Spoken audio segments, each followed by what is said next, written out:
priority. Hopefully they can overcome that, because with the draft now starting for game number 2, they are currently at risk of going through week 1 without a single victory. SUHAZ Esports going to be on the blue side with teamhaq on the red. Fanny getting banned out, followed by Valentina here. Okay, that's fair. Let's see if SUHAZ Esports is going to ban out. Yep, Farmis.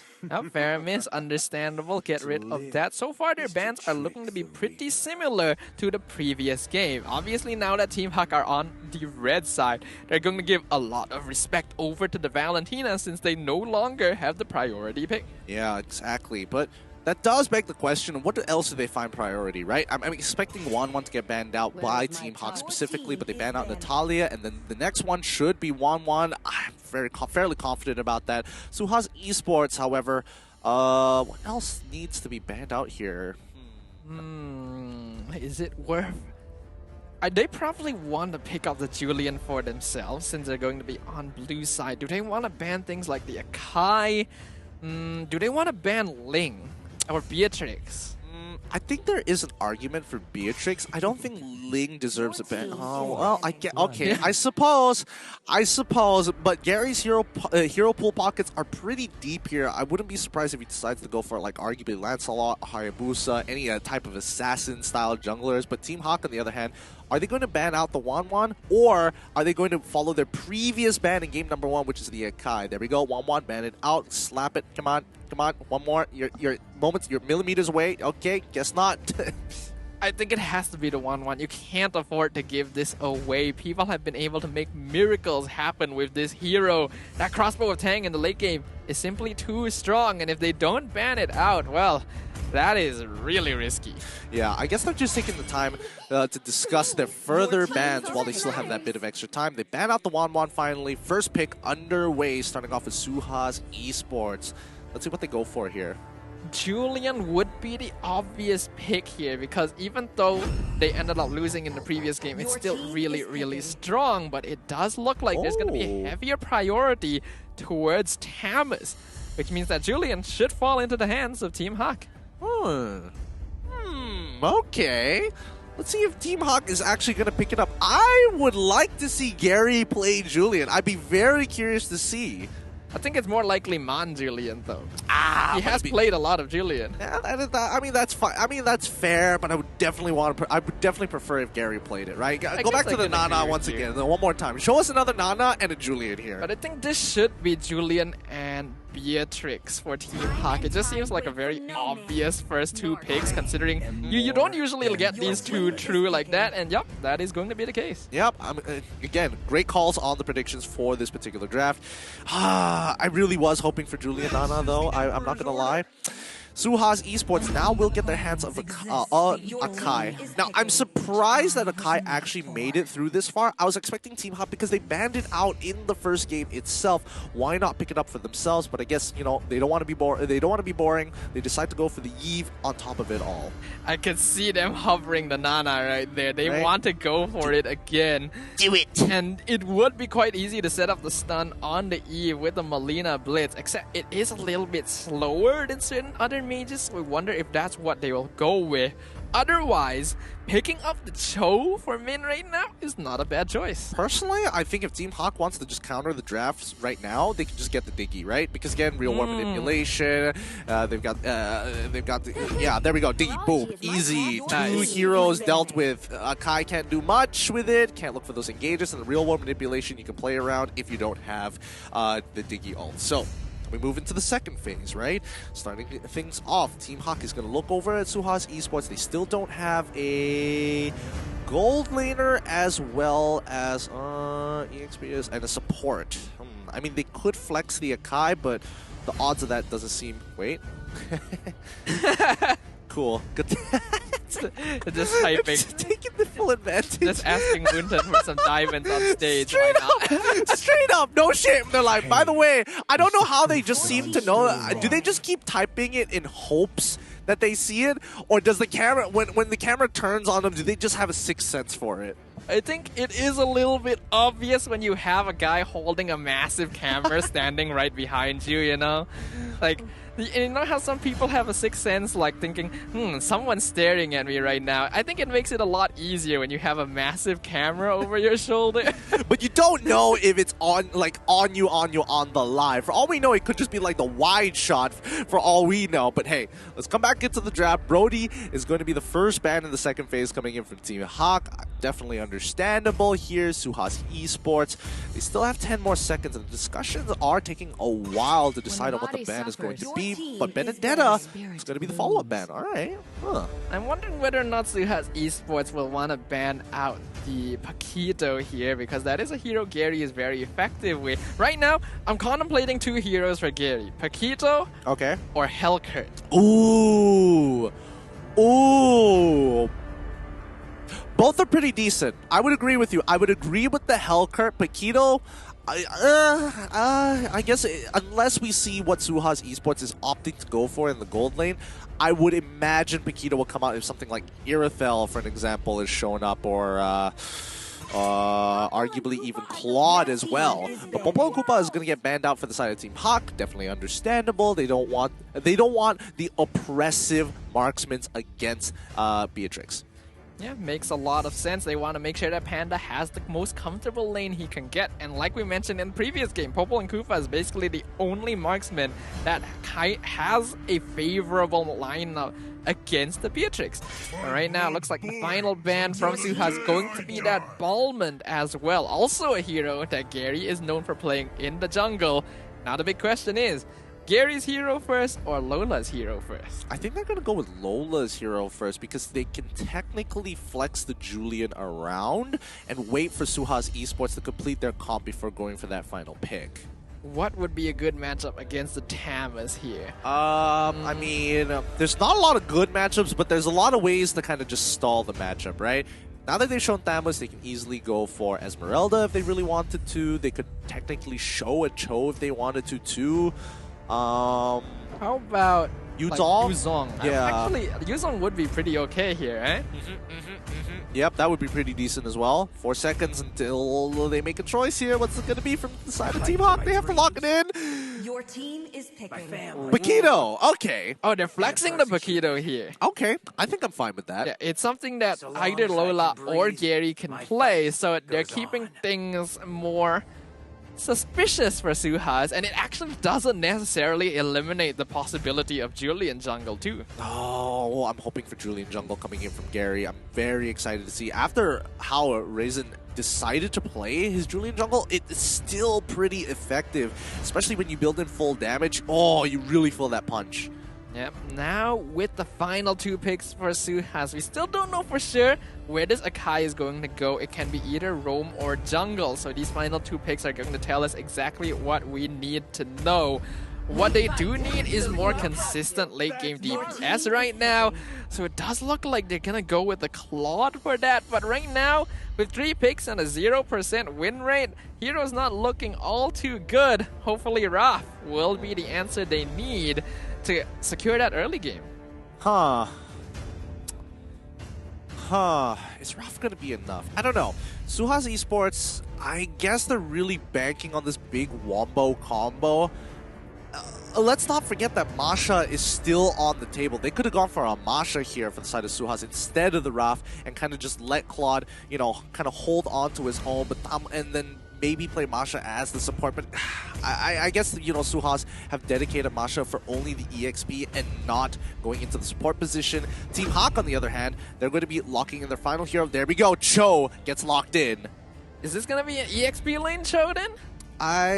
It has to be, right? Yeah, I think so. I think it's going to be Mon on the Julian, yep, and then Gary on the Paquito. Yep, this is pretty classic for Team HAQ. I am kind of curious how well Lola will be able to play the Cho, since I don't think we've actually seen him play this hero before. hopefully Min will have given him enough pointers to be just as annoying as he is. I'm sure he will be able to do it, right? I don't think he's going to be locking in Cho, not feeling confident about his capabilities. But it's time to start rolling the dice here. Is it going to be SUHAZ Esports bringing it to a 1-1, or is it going to be Team HAQ going for a 2-0 to end this, to end their best of 3 strong? A team fight composition strongly coming out from SUHAZ Esports, but you can hear the chance that Team HAQ, they've got the one hero that counters that CC to run them down. It's time to jump into the land of dawn. This is gonna be the deciding match potentially of the series if Team HAQ are able to secure a 2-0 victory for the juicy 3 points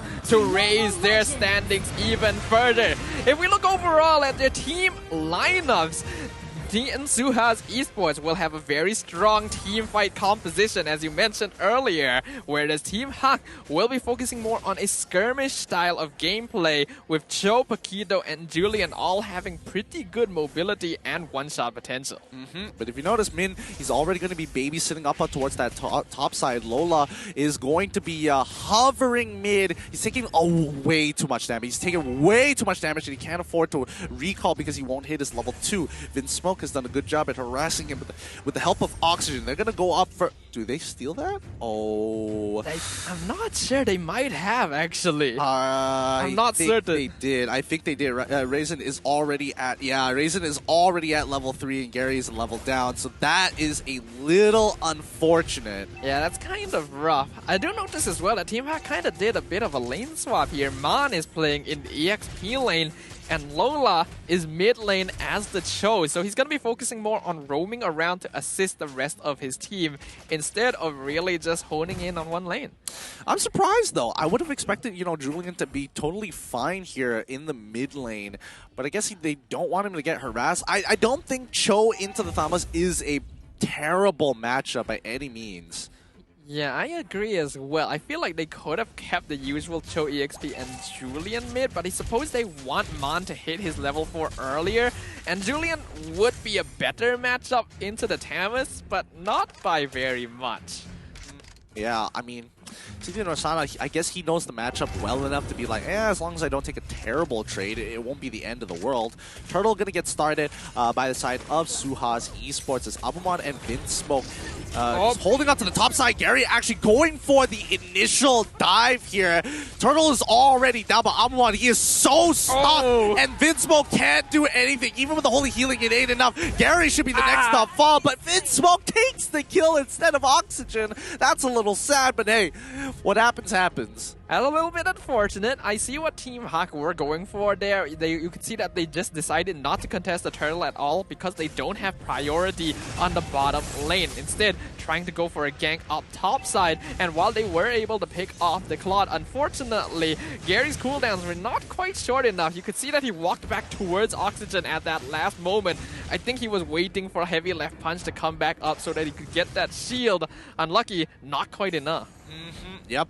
Unfortunate indeed, but hey, what can you do? Still, it's not going to really slow Gary down too much here. Raisin is going to be ahead in levels, and let's see if they can actually find Retribution on the top side, if they can look for this potential dive. But let's not forget, Min does have that time journey, so he should be fine to protect Panda up on this lane. 50 seconds until the next turtle comes back up.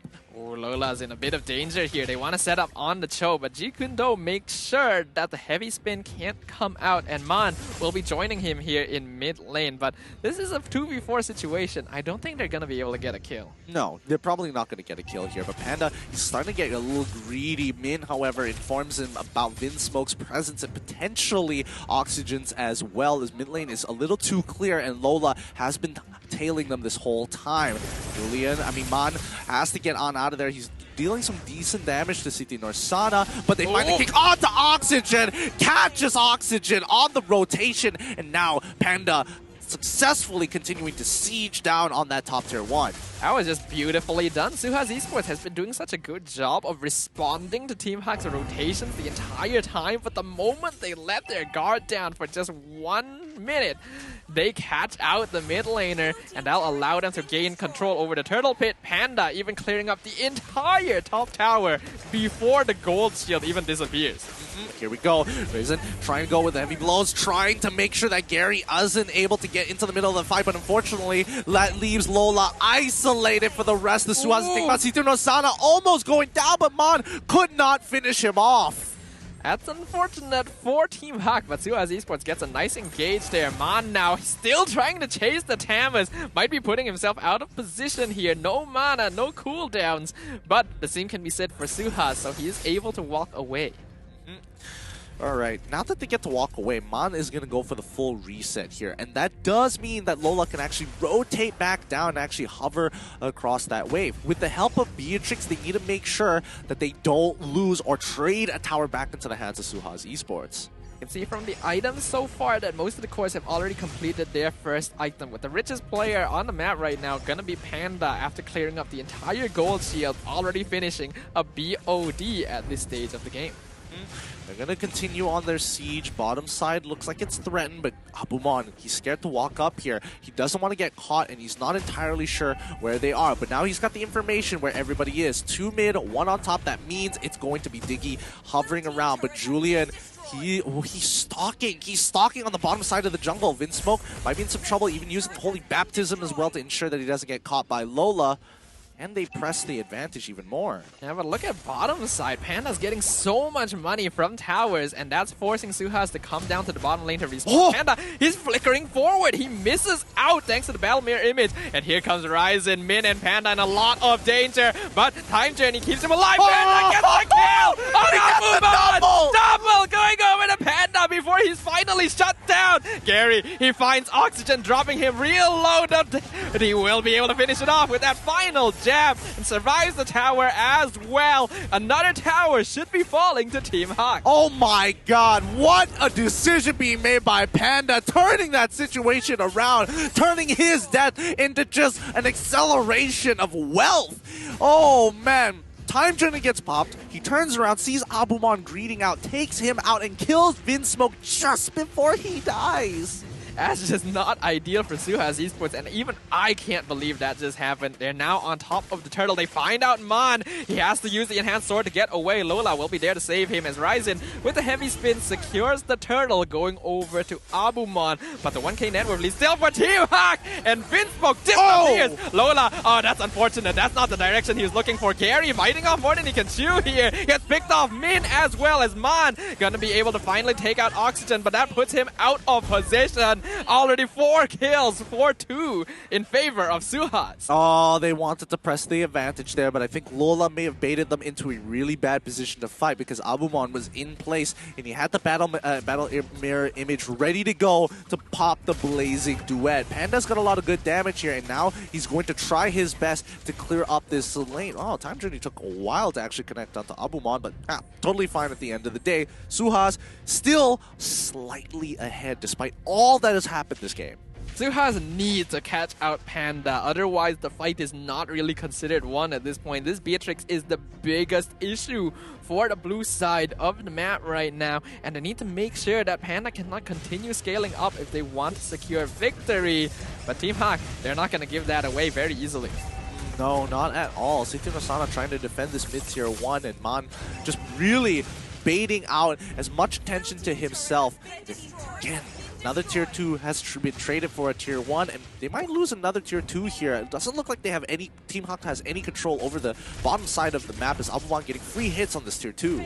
SUHAZ is babysitting him. They want to make sure that Claude can match up to the Beatrix, but now Mon doing a lot of damage to Vinsmoke, forcing out the Holy Baptism. That's an important ultimate, not available for the next fight. But here comes the heavy spin. Doesn't matter though, Time Journey exists. Mon dropping real low. Abumon doing a lot of damage to Panda. Wind of Nature means Panda has to flicker away, but here comes Gary. Picks up the kill on the Claude. Real 1 manipulation doing a lot of damage to Lola. He will probably be sacrificed to allow his team to snipe. Oh! Misses the snipe on Situn Osana. Oh, that was too close. That was so close. It was almost pixel perfect. They could have gotten a profit in that trade, but THQ, they back off now. There's nothing much they can do. Let's pull up the item list here. We're seeing 2 items coming out from Julian, 2 items coming out from Paquito, 1 item coming out of Lola so far, but but Panda in a lead with 2 items and 2 components here. I think he needs to make a decision on what he wants to buy. I think we can also see that Abumon has been forced into getting Wind of Nature before Golden Staff. It kept him alive in that last fight, but that's going to delay his damage even longer. I think it's necessary, because if he didn't have it, he would have died to Panda straight up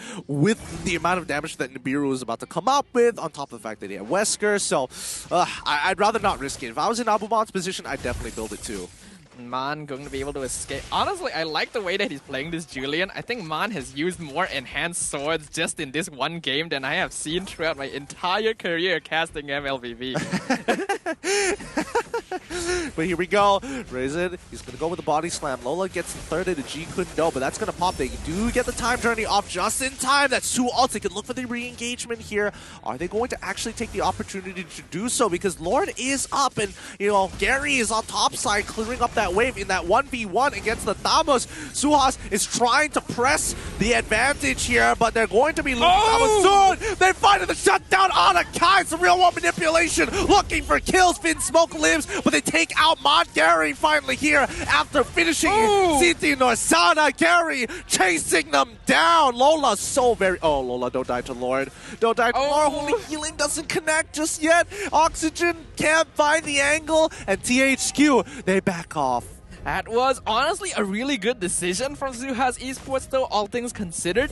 They used the heavy spin to bait out the time journey and save the real world manipulation, knowing that Min wouldn't have it back up when they're taking the Lord. It's just unfortunate that they hadn't factored in Gary coming in from behind, and with Razin getting taken out by the enhanced chain, they no longer could contest the objective safely. I mean, Siti Norsana, he tried his best to slow down Gary, but eventually it was a losing battle. Gary is significantly ahead. He has been farming hard on this Paquito, and unfortunately for Siti Norsana, lane gold is not going to be enough when he is 2 levels down.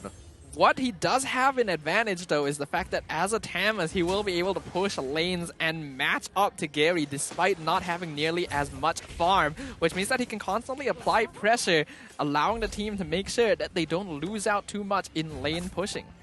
Yep, but once again, the same situation occurs once more. Top side, lane management happens. teamhaq now taking full control over the Lord Pit's side. Lola, he sees one. Time Journey is going to reverse the time. Gets onto Raisin. That's a lot of damage with the enhanced chains. That's a combo of enhanced chain and the point blank Wesker shot from Panda. Lola now going to constantly pressure them. God's caught out with the Holy Baptism, but here comes Time Journey keeping him alive. Panda finds the Lord, and SUHAZ Esports have to make a hasty retreat. Yeah, that such a feels bad when your jungler is unable to get into the fight, and Gary is nowhere to be seen. He was just managing top side, realizes, okay, my team needs me, I rotate. By the time he rotates there, it's already done. It's like, oh, I guess I'm here. All things considered though, teamhaq are only 2k net worth ahead. SUHAZ are still in an okay spot in this game, 9 kills to 10. That's only the first Lord of the game, so they shouldn't have too much problem clearing it up. And we can see from the AI as well, it's actually not leaning that far towards teamhaq. Yeah, it's 40% to 60%. Let's see if that changes later on into the game. But teamhaq going to look for an inhibitor here. They're synchronizing the waves. The second wave of Lord Empowered Minions will be crashing onto the bottom side, which makes that wave even bigger. So THQ going to continue the siege. Real world manipulation already used. Min is going to try and get out of here. So that's one big ult coming out of SUHAZ Esports' arsenal. They find Raisin. He's in trouble. He dies. Panda gets sniped with a kick coming out from Lola. Finds Siti Norsana. He tries to pop the vengeance, but it's not going to be enough. Panda has the opportunity. Lola with a third hit of G Kundo sends Finn Smoke and Oxygen back. They can end this right here, right now. Min's got to be careful. Panda looking for opportunities to snipe. Conceal is already down, but there's no more minions to help them push. They have to back away. Razin just got absolutely decimated in an instant, and a really good catch from Lola as well. teamhaq though should have actually been able to end the game there if not for the fact that Gary actually died 1v1 to Abumon. Vinsmoke instantly gonna be a casualty, and Time Journey used to make sure that they don't die to the Wrath passive. Wow, I've never seen someone so nervous about the Wrath passive that they have to do it. They really had to pop that time journey. And I mean, even though Lola had gotten the shield, had he not, I think he would have died there, to be fair, if he didn't have Shunpo or something to give him a bit of a shield. And we do have to be very cautious about Abumon now. He won the 1v1 against Gary in that previous Lord push, and he's actually doing a lot of damage to Team HAQ. They need to respect this Claude and make sure that they're not caught out in a big blazing duet, because right now, that is SUHAZ Esports' key to victory. Yep. SUHAZ, they can't afford to make any mistakes here. A single one would mean that Team HAQ is going to go and rush for the end. 14 minutes into the game with only a 3k gold lead in Team HAQ's favor. SUHAZ Esports, they need to wait until the 42k mark before they opt to take the next fight. We can see that both teams are playing quite passive right now. They know the Lord is going to come up in another 10 seconds, and they can't afford to take a big fight unless they're sure they can get a pick off. The positioning from Team HAQ is going to be more favorable, and now they want to engage onto Razin, but the rest of his team is right behind it. Yeah, they just play it slow. They have crashing waves here for the side of Team HAQ. They have every advantage on their side. They don't have to do anything drastic just yet. But Lola, he finds Oxygen, tries to zone him away. Vinsmoke gets the Holy Baptism, but Lola is able to get on out of here with his full tank build with Mon to deter them. Wait, he goes back in. Lola wants to find something. He's slowing down. He flickers out of the way to buy time for the rest of the team to take the Lord. This means that SUHAZ, they are living on borrowed time.